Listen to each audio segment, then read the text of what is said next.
Welcome to a new special edition of Crawling Mondays. Today is going to be a very, very special edition because we are going to talk about one of the hottest topics nowadays, speed, your website speed. Joining me today is the awesome Jamie Alberico from Not a Robot. She's a technical SEO and founder, and Dave Smart. He's developer and tech SEO at Tame the Bots. Thank you very much for joining me today, Jamie, Dave. Thank you for having us and not putting a captcha before we got in. Indeed, all the bots here right away. All the bots are here. Yeah. What are the most common web speed issues that you find on websites again and again and again? Every time that you audit a website, there it is. This issue's right there. So many different sites are out there with so many different issues, but the big one is just they send so damn much across the wire, huge payloads. And there's some truism that less is always more with things. So massive overload of things like JavaScript, images, things you don't need to. And then there's some of the more or less mundane stuff. There's too slower servers. There's running some large site on some small shared server somewhere, and just not looking at the overall performance before things get to you, and then not taking care of what's getting to you. There's things like looking at time to first byte and stuff that's older, sort of more speed related stuff is often neglected, maybe a bit less so now. But one of the biggest kind of issues that I tend to notice now is where people forget about that part. They might have settled the servers, they might have got stuff sent across. Then it's just, it's gone now, it's not my problem. But there's so much more to speed and performance than just that initial first byte. And that seems to be being ignored quite a lot, really. I thought that you maybe will talk about CSS that are overused and not necessarily used on every particular page or something like that. So I like how you took, another side of things. And yeah, of course, JS, all the fault. But Jamie, I think that you were going to mention it, maybe? Oh, I was about to whip out my handy dandy go-go gadget soapbox and say, perhaps if you want to have a really performant site, you go ahead and weigh the 4 megs of tracking pixels being constantly fired against the user experience. This is one of the most common things I see. And when I'm under the hood, when I'm collaborating with the team, the likelihood that data is lacking integrity or is not readily actioned is really high. So we set up this thing, we were sold this tool, it's a plug and play, go-go gadget, magic, solve all marketing cure. That is inaccurate, that is incomplete, that is not actioned. All loaded synchronously, of course. Right in the feels. Yes. One of the most common things I see is a site relying on a third party. Mm-hmm. You are relying on them to execute anytime you have a synchronous call. So if you're asking a third party for CSS, for JS, for a handy dandy bit of font, you have to wait for them in order to render to your users. Do you really know them like that? Do you really trust them like that? Maybe I just have trust issues. I don't. Great point for sure. You know what? It's funny that you mentioned this. I was thinking on something even less sophisticated than that. The other day I was scrolling the website. The first thing that I noticed, images of 10 megabytes. It's like, why? Why? Quality, right? Like, but compression, fundamental even best practices have gone. I don't know if because we are focused on so much sophistication, using frameworks or trying to add so many additional functionalities in the UI that we haven't even forgotten about the very basics of speed, isn't it? Even with images. We've got a tag manager. Yeah. It's fine. We'll put it in there. Tag managers are like the gremlins of the internet right now. Everything. Add a little water, suddenly 500 pixels. What would you say that are usually the top things you will recommend also websites to go and do right now to check, to improve their website speed? First thing is look at what you're loading. Look how much stuff you're sending through. And that comes down to third-party resources. It comes down to everything like your CSS. It comes down to your images. It can even come down to fine-tuning that by looking at how things like your DNS thing, how long your DNS name servers take to respond and things like that. But normally for a simple view, it's just back to the basics, like you were saying earlier. Don't send more than you need to. And then the other part of that is looking, what order are you sending those through? Are you sending stuff you don't need to create the initial view until after that? So, but the first thing to look at is just do a quick audit. How much stuff are you sending through that you actually use, and how much stuff is really needed? So look at those third-party resources. Have a look at your image sizes, your CSS sizes, and see what you need to do there. See how you can fettle those down. Very much going to echo this. One of my favorite things to do when I'm brought in to help with rendering is a content inventory, where I literally break down line by line everything called. And there is a bit of sadistic glee in making product owners sit there and stare at the monstrosity they have created.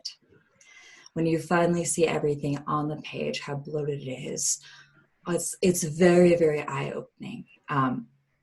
One of my second go-to here is going to be creating a clear measurement and communication of what page speed is, and the acknowledgement that speed is not performance, and it really is more about this devil in the details about how we assemble things than it is about how quickly.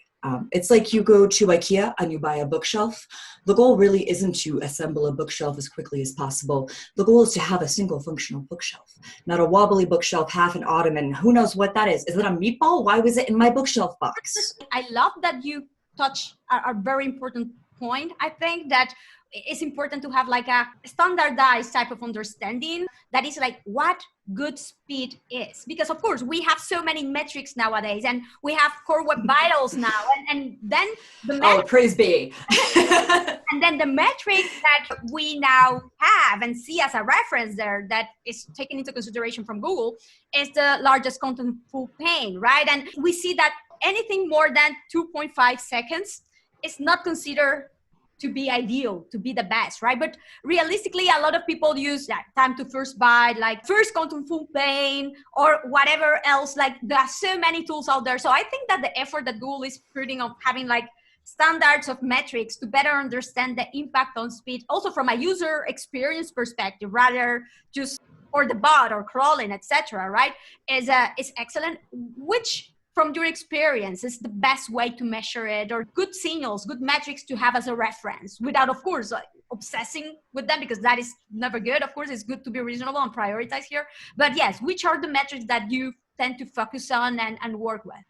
I do think the Web Vitals are a great step forward for that, because it gives you some clear signals. It gives you your largest contentful paint is about speed to a large extent. FID is about experience in terms of, has the JavaScript finished, has it running? And then you've got CLS, which is pure user experience. Is this satisfying the user? Is it jumping all around them? So it's a fairly good base, it's a fairly good base to start from. Obviously behind those are a whole load of metrics. There's TTI, there's time to first byte, there's total blocking time, which is kind of, a good proxy to use for FID. But if you concentrate on too many, it's like you said, if there's so many acronyms, so many little words here, you get lost. And I think have an oversight of those top level ones and keep your eye on those, and you're not probably going to go too far wrong. There's many things. There's first contentful paint, there's first meaningful paint, there's first paint, and the difference between, is it a pixel, is it a breadcrumb, does it matter? No, it doesn't. Concentrate on the things that actually matter for people, and concentrate on what actually matters for your people as well. For some sites, if you're a news article, for example, you're a publisher, largest contentful paint is probably one you really want to concentrate on. Maybe a little bit more than FID, because people want to be reading stuff, they don't want to be interacting. If you're a site that does something, FID might be a little bit more important. So pick those metrics. Those are, the Web Vitals stuff are great, because they're three clear signals. They're everywhere as well. So they're really ones to look at for me. So Dave just gave us so much to unpack, and the short version is I agree with all of it. I love the focus towards user-centric metrics. For a long time, we've been focused on how my server does, how the DOM does. Those aren't humans, and those aren't humans on devices on the go. If you are an SEO out there, I really encourage you to go on holiday to pay for international data out of your pocket. It will give you a new perspective and value to how you interact with content and with data.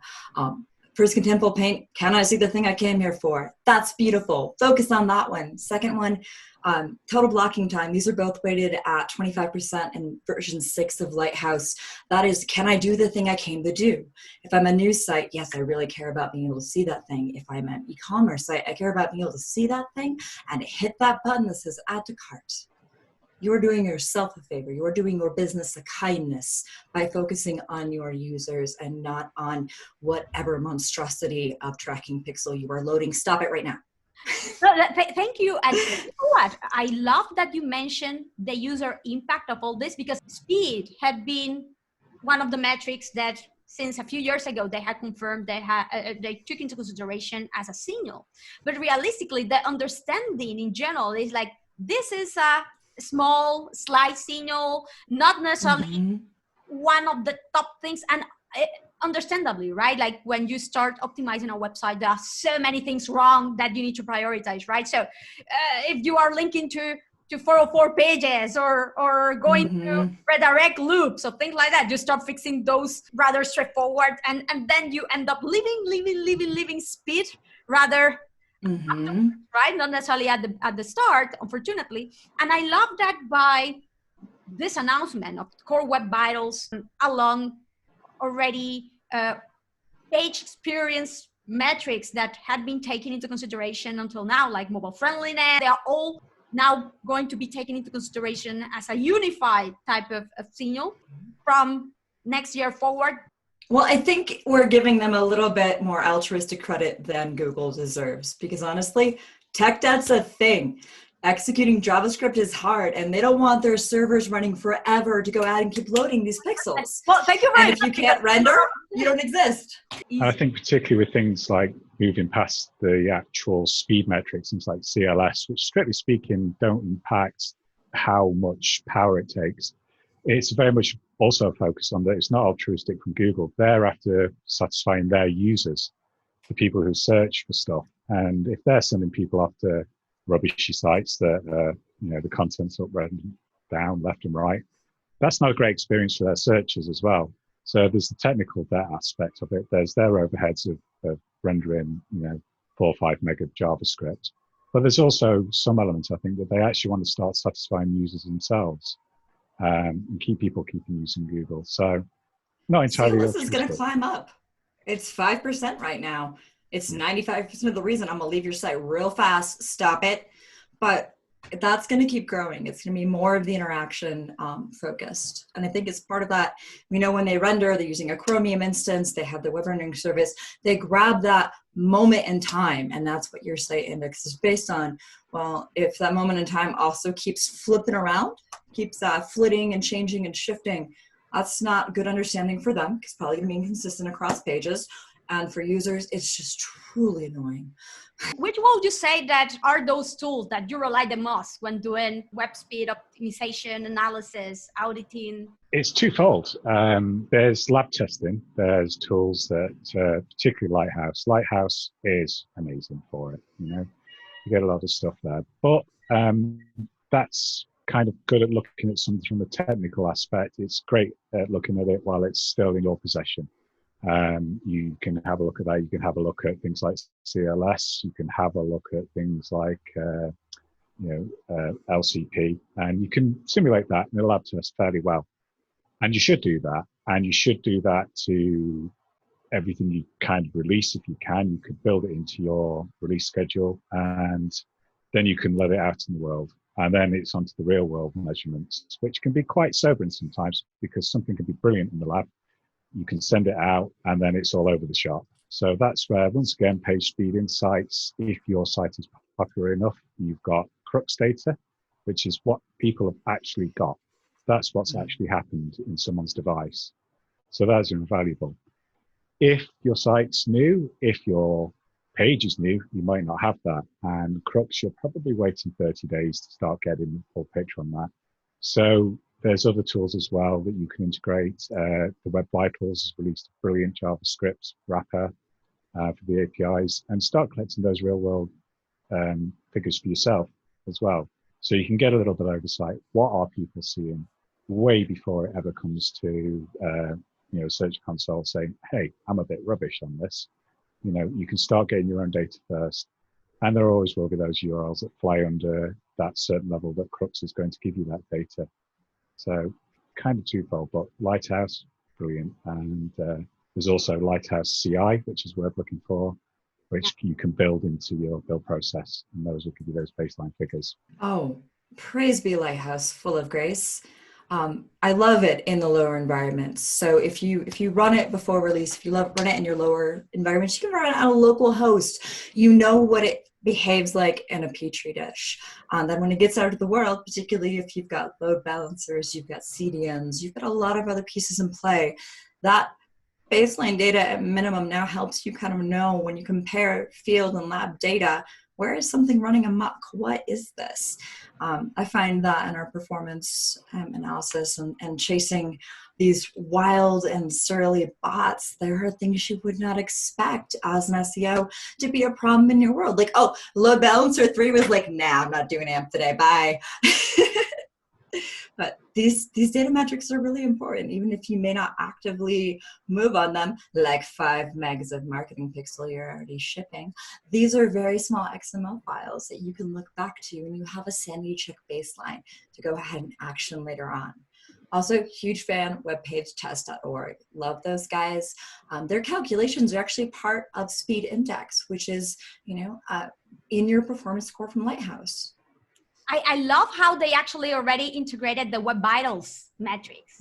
One of the, very fast indeed. And I love also the waterfall visualization that they have. Yes. Also, I am a very visual person, so right there you can easily see where is the bottleneck sometimes. So yeah, I love it too. I love it too, for sure. To start finishing a little bit the episode already, which would you say that is that aspect or that tip that you would like to share with the audience today of something that I haven't yet asked you? Anything that you think that is super important that you cannot finish today's episode without mentioning? Dave, what you got? You're brilliant. Don't hide it. Come on. Lazy load. Just please lazy load. Things like images, but iframes too. That's an instant saving right there. You don't need to load those other 20 images when people aren't looking at them. So please use lazy load. Use the native And it's one. native. Yeah. I was going to say that. There's no excuse anymore. It should be much more straightforward. Use native. Yeah. And then move on to your more exotic kind of, fettling of the things. But yeah, use lazy load. That's mine. All right. Most important thing I want to advocate for here, site speed is not performance. There is a big gap between them. Create baseline metrics and an understanding of how you measure. When you have that consistency, you're able to go, hey, this lower environment, this is kicking up our total blocking time substantially. There's something in this new release. This lets you know ahead of time. It creates a communal understanding of what these mean and how they impact. And guess what? When you're working with developers, because you're going to have to improve your site speed, creating measurable metrics and showing results, they love it. They get to see the work they did made an impact. Everybody loves that feeling. It's true. It's important to communicate those wins and to show the evolution of it, and to do a consistent job again and again and again. This is at the end of the day how you achieve results. It's not by very unlikely just to tweaking one single thing. So thank you very much for your time. I love your ideas, contribution, actionable tips. You're amazing, but of course you already knew that, and now all the audience know it too. And if you have any questions, if you have any doubts, please make sure to leave them in the comments here below. I'll make sure to ping Jamie and also Dave so they can come back and answer any question too. And of course, if you like the video, please like the video. There are going to be many more episodes like this with guests coming over, so make sure to subscribe too. And thank you very much for watching. And again, leave your comments, leave your doubts, and I'll make sure to follow up also with Jamie and Dave. Thank you very much. And thank you very much, Jamie and David. Thank you, Alita. Yay. You're amazing.